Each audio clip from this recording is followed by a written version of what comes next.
بسم اللہ الرحمن الرحیم۔ رب ذوالجلال کے بابرکت نام سے شروع کرتا ہوں جس نے مجھے بولنا سکھایا۔ ناظرین، آج کا ہمارا موضوع کہ جنات کی تخلیق کب ہوئی۔ جب فرشتوں نے دنیا سے جنات کو ختم کر دیا تھا، جنات کے ساتھ جنگ ہو گئی تھی، اس کے بعد جنات کہاں چلے گئے تھے؟ آئیے ویڈیو کی جانب بڑھتے ہیں۔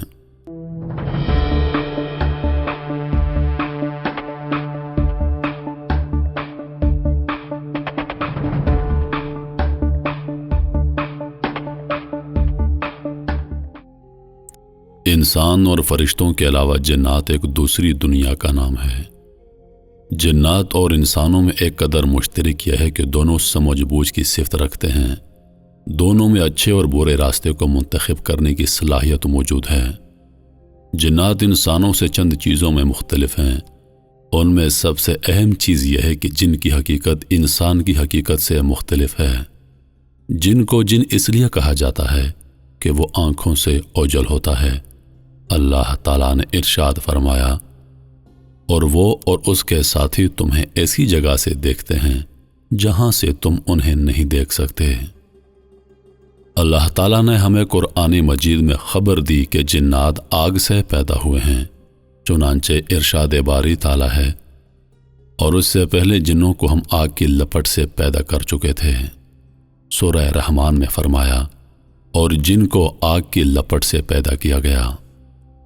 اس بات میں کوئی شک نہیں کہ جنوں کی تخلیق انسان کی تخلیق سے پہلے ہوئی، اس لیے اللہ تعالیٰ فرماتا ہے، ہم نے انسان کو سڑی ہوئی مٹی کے سوکھے گارے سے بنایا، اور اس سے پہلے جنات کو ہم آگ کی لپٹ سے پیدا کر چکے تھے۔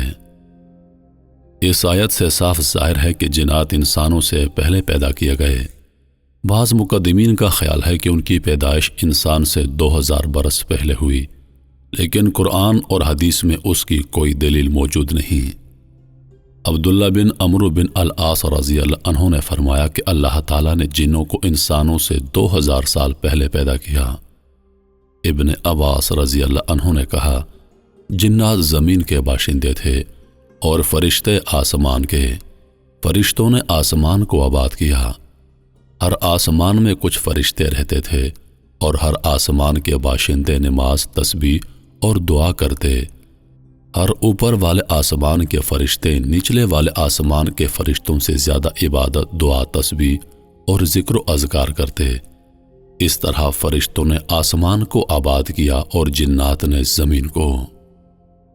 ابن عباس رضی اللہ عنہ سے روایت ہے کہ انہوں نے فرمایا کہ اللہ تعالیٰ نے جنوں کے باب حسومیہ کو پیدا کیا اور اس سے کہا، تم کیا چاہتے ہو؟ اس نے کہا، میں چاہتا ہوں کہ ہم لوگوں کو دیکھیں لیکن لوگ ہمیں نہ دیکھ سکیں۔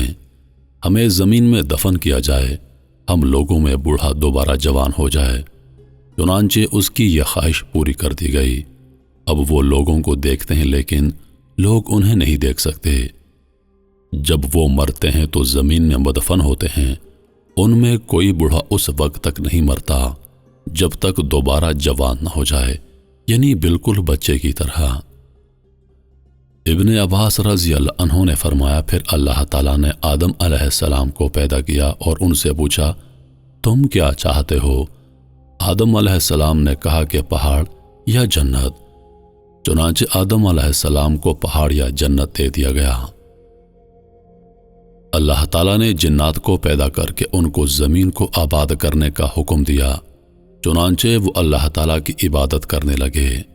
یہ ایک عرصہ دراز کے بعد انہوں نے اللہ کی نافرمانی کی اور خون ریزی شروع کر دی۔ ان میں ایک بادشاہ تھا جس کو یوسف کہا جاتا تھا، انہوں نے اس کو قتل کر دیا۔ چنانچہ اللہ تعالیٰ نے آسمان سے فرشتوں کی ایک فوج بھیجی۔ اس فوج کو جن کہا جاتا تھا۔ انہی میں ابلیس موجود تھا جو 4000 فوج کا کمانڈر تھا۔ فوج زمین پر اتری اور جنوں کی اولاد کو تباہ و برباد کر دیا، اور ان کو زمین سے جلا وطن کر کے سمندر کے جزیروں میں منتقل کر دیا۔ ابلیس اور جو فوج اس کے ساتھ تھی، اس نے زمین میں بود و باش اختیار کر لی۔ ان کے لیے کام کرنا آسان ہو گیا اور انہوں نے زمین میں رہنا بہتر سمجھا۔ ابلیس اور اس کی فوج آدم علیہ السلام کی پیدائش سے پہلے 40 برس تک زمین میں قیام پذیر رہی۔ محترم ناظرین، فرشتوں اور جنات کے درمیان جو جنگ ہوئی اس میں تمام جنات کو زمین سے ہٹا کر پانیوں کی طرف منتقل کر دیا گیا۔ زمین یعنی خشکی کا ٹکڑا بالکل ویران تھا۔ آپ نے ابلیس کے بارے میں پڑھا ہوگا کہ وہ آسمان پر رہتا تھا، اللہ پاک کی عبادت کرتا تھا۔ وہ ایک جن تھا اور آدم علیہ السلام سے پہلے جنات کی زمین پر جو قوم آباد ہوئی وہ ابلیس کی قوم تھی۔ وہ جنات ابلیس کے گروہ سے تعلق رکھتے تھے۔ حضور نبی کریم صلی اللہ علیہ وآلہ وسلم نے فرمایا، جنات کی 3 قسمیں ہیں۔ ایک قسم وہ جو ہوا میں اڑتی ہے، ایک وہ ہے جو سانپ اور کتوں کی شکل میں ہوتی ہے، تیسری وہ ہے جو سفر اور قیام کرتی ہے یعنی بھوت وغیرہ۔ اللہ تعالیٰ نے انسانوں کو بھی 3 قسموں میں پیدا کیا۔ ایک قسم چوپایوں کی ہے، ان کے بارے میں اللہ تعالیٰ کا ارشاد ہے، ان کے دل ہیں مگر سمجھتے نہیں، آنکھیں ہیں مگر دیکھتے نہیں، کان ہیں مگر سنتے نہیں۔ دوسری قسم وہ ہے جس کا جسم بنی آدم کی طرح ہے لیکن روح شیطان کی۔ تیسری قسم وہ ہے جو بروز قیامت زیر سایہ الہی ہوں گے جبکہ وہاں کوئی دوسرا سایہ نہ ہوگا۔ محترم ناظرین، جنات کے بارے میں مزید جاننے کے لیے ہمارے ساتھ جڑے رہیے۔ میں آنے والی ویڈیوز میں جنات کے بارے میں مزید آپ دوستوں کو بتاؤں گا۔ انہی لفظوں کے ساتھ میں اجازت چاہوں گا، اس امید کے ساتھ کہ سانسوں نے وفا کی تو اگلی بار ایک اور ویڈیو لے کر آپ کی خدمت میں حاضر ہوں گا۔ تب تک کے لیے خدا حافظ۔ اللہ پاک آپ سب کا حافظ و نگہبان۔ ہنستے رہیے اور ہمیشہ مسکراتے رہیے۔